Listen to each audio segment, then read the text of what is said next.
बचाओ बचाओ देश को बचाओ, मोदी को हराओ देश को बचाओ, ये नारा लगा रहा है ध्रुव राठी, जिनका 18 मिलियन से भी ज्यादा सब्सक्राइबर है। देश को मोदी से बचाओ, वोट तुम्हारा है, देश का भविष्य बचाओ।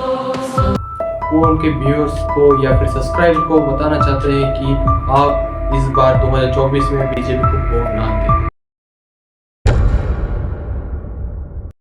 तो इसमें आम जनता का सवाल ये उठता है कि हम 2024 में किसे वोट दें। हमने 10 साल कांग्रेस को दिया, 10 साल बीजेपी को वोट दिया।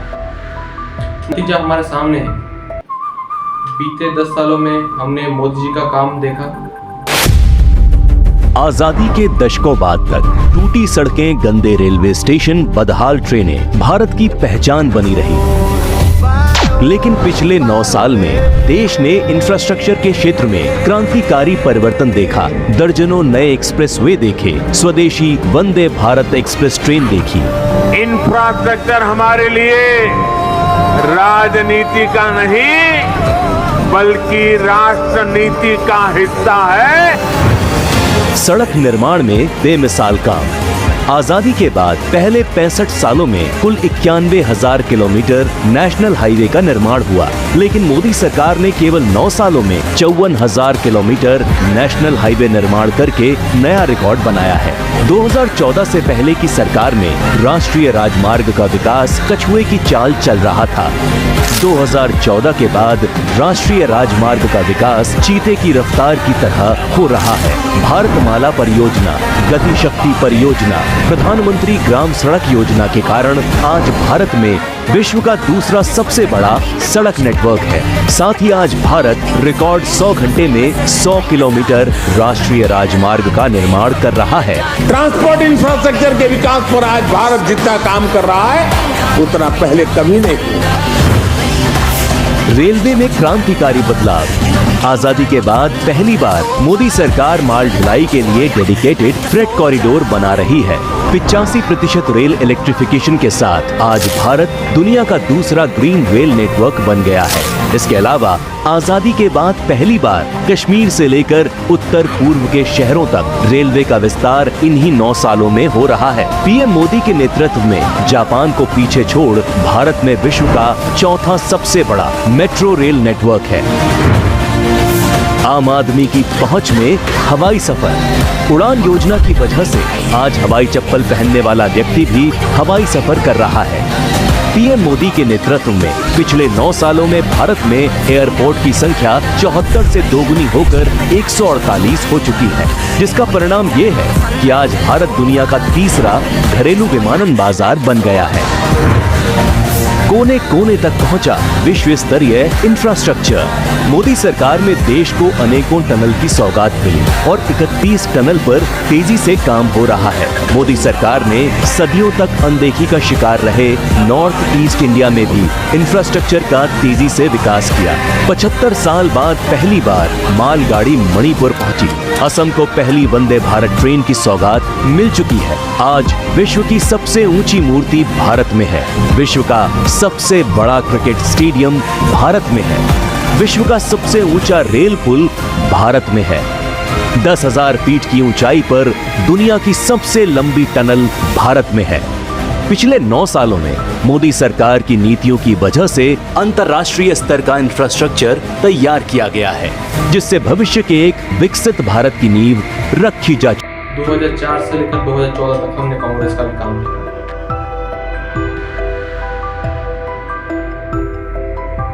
दोनों काम में बहुत अंतर है।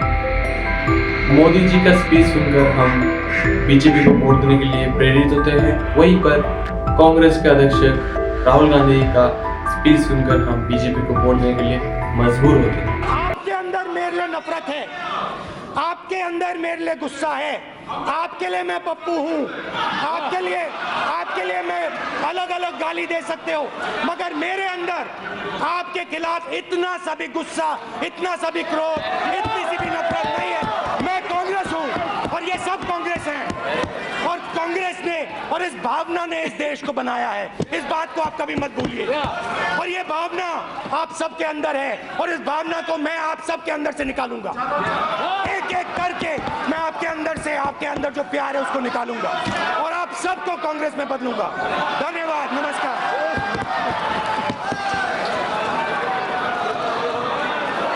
Yes Nirmala ji.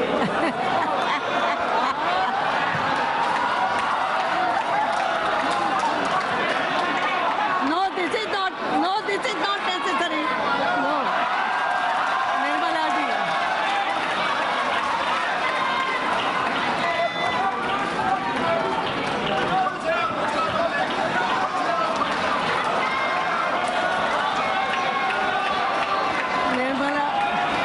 Nirmala ji wants to say something. Nirmala ji, yes. Please wait. जो भाषण में सुन रहा था, जो व्यवहार देख रहा था, मैं नहीं मानता हूं कि कोई अज्ञानवश हुआ है।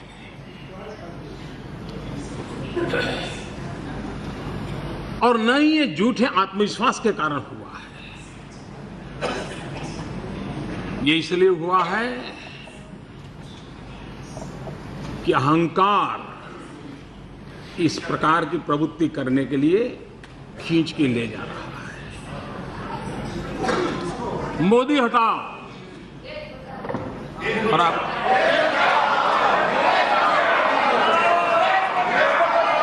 और मैं हैरान हूं आज सुबह भी कि अभी तो चर्चा प्रारंभ हुई थी, मतदान नहीं हुआ था, जय पराजय का फैसला नहीं हुआ था, फिर भी जिनको यहां पहुंचने की उत्साह है, उठो उठो उठो।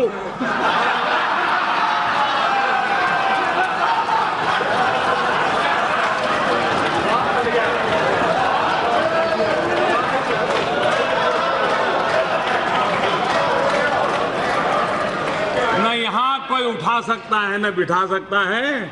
125 करोड़ देशवासी बिठा सकते हैं, 125 करोड़ देशवासी उठा सकते हैं। लोकतंत्र में जनता पे भरोसा होना चाहिए, इतनी जल्दबाजी क्या है? आंखों की बात करने वालों की आंखों की हरकतों ने आज टीवी पे पूरा देश देख रहा है। हरे जनसभा में राहुल गांधी उन जनता को यकीन दिलाते हैं कि वो एक ऐसा मशीन लाएंगे जहां पर एक साइड से आलू घुसाओगे तो दूसरी साइड से सोना निकलेगा। ऐसी मशीन लगाऊंगा, इस साइड से आलू घुसेगा, उस साइड से सोना निकलेगा। इस साइड से आलू डालो, उस साइड से सोना निकालो।